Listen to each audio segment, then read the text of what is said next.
نوح علیہ الصلوۃ والسلام اپنے بیٹے کی ساری زندگی تربیت کرتے رہے مگر وہ کافر نکلا.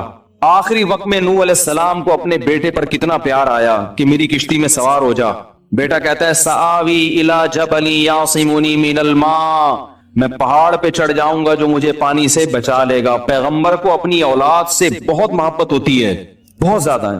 جیسے یعقوب علیہ السلام کو تھی نا اپنے بیٹے سے, کتنا درد ہوگا اس وقت نوح علیہ السلام کے دل میں, کیسے تڑپ رہے ہوں گے. لیکن بیٹا باز نہ آیا. وحال بینہم الموج فکان من المغرقین, ایک موج آئی اور اس کو غرق کر دیا. نوح علیہ السلام نے اللہ سے دعا مانگی ان ابنی من اہلی, اے اللہ میرا بیٹا میرے اہل و عیال میں سے ہے, تو نے تو وعدہ کیا تھا تو میرے اہل و عیال کا خیال کرے گا. اللہ نے کیا فرمایا انہ لیس من اہلک, یہ تیرے اہل میں سے نہیں ہے, اس کا عمل ٹھیک نہیں ہے. فلا تسألنی ما لیس لک بہ علم, دوبارہ یہ سوال مجھ سے مت کرنا. اب یہ نہیں کہ نوح علیہ السلام بیٹھ گئے اور یہ کیا ہو گیا اور یہ تو بڑھ گیا, بس نوح علیہ السلام نے فوراً استغفار کیا. اعوذ بک ان اسألک ما لیس لی بہ علم, اے اللہ میں تجھ سے پناہ مانگتا ہوں ایسی چیز کی, میں تجھ سے ایسا سوال کروں جس کی دلیل میرے پاس نہیں. بس بھول گئے. اب یہ تھوڑی کہ روتے رہیں بیٹھ کے, بھئی جو چیز بس میں نہیں ہے چھوڑ دو. تو ہم بہت ساری چیزوں کی ٹینشن لیتے ہیں جو ہمارے اختیار میں نہیں ہے. پیٹرول مہنگا ہو رہا ہے, بیٹھ کے خام میں پریشان ہے. بھائی تم سے پوچھ کے تھوڑی مہنگا ہوا ہے, غم کرنے سے اگر وہ سستا ہو جائے تو رو. میرے پاس تھی Kawasaki G T O, Kawasaki G T O 125, آپ کو پتا ہے کیا بائک تھی وہ, ہم نے بھی بڑے شوق پالے ہیں ایک زمانے میں. میں اس میں پیٹرول ٹھیک ٹھاک ڈلتا تھا. اب جب پیٹرول مہنگا ہوتا تو سب سے زیادہ متاثر میں ہوتا تھا اس سے, 50 والوں کو کچھ نہیں ہوتا تھا. تو میں ایک دفعہ پیٹرول پمپ گیا, میں نے پیٹرول ڈلوایا اس میں, تو اس نے کہا وہ 5 روپے پر لیٹر بڑھ گیا ہے. مجھے بڑا غصہ آیا. میں نے ساتھ والے سے کہا, میں نے کہا یار یہ کیا مذاق ہے یار, ہر تھوڑے دن بعد 5 روپے بڑھ رہا ہے, تو آپ کو غصہ نہیں آیا؟ اس نے کہا صرف میرے لیے تھوڑی بڑھ رہا ہے, پوری قوم کے لیے بڑھ رہا ہے نا. تو مجھے اس کی بات بڑی اچھی لگی. اس نے کہا میرے اکیلے کے لیے بڑھے تو مجھے غصہ ہے, سب کے لیے بڑھ رہا ہے تو چلو ٹھیک ہے. اس دن کے بعد سے اب تک پیٹرول بڑھنے پر مجھے غصہ نہیں آیا. میں یہی کہتا ہوں یار مجھے ٹینشن لینے سے کیا ملے گا, 100 روپے لیٹر بڑھ جائے, زیادہ زیادہ یہ ہوگا, بہت زیادہ بڑھے گا تو گاڑی بیچ دو. بھائی نہیں ہمارے کنٹرول سے باہر ہو گئی ہے, گاڑی بیچ دو, دوبارہ آ جاؤ, ٹیکسی پہ آ جاؤ, پھر بھی ہے تو پھر رکشے پہ آ جاؤ, پھر چنچی پہ آ جاؤ, پھر پیدل ہو جاؤ. جو چیز اختیار میں نہیں ہے اس کی ٹینشن لینا حماقت ہے. بات آ رہی ہے سمجھ میں؟ اسی طرح یاد رکھو اولاد کی تربیت کا معاملہ ہے. ہمارے ہاں جو لوگ نئے نئے دیندار بنتے ہیں یا پرانے بھی, وہ چاہتے ہیں میرا گھر 100% خلفائے راشدین جیسا بن جائے, جبکہ بیگم پہ کنٹرول نہیں ہوتا, وہ الگ سمت میں جا رہی ہوتی ہے. اب آپ نے ڈنڈا چلانا شروع کر دیا, بچے باغی ہونا شروع, وہ بجائے دین پہ آنے کے ابا کو مکھنچو سمجھنا شروع کر دیتے ہیں اور بغاوت پھیلتی ہے. تو بھائی آپ اعتدال سے تربیت کی کوشش کرو, ہو گئی ٹھیک ہے, نہیں ہوئی ہم سے نہیں سوال ہوگا, ہم جو کر سکتے تھے ہم نے کر لیا.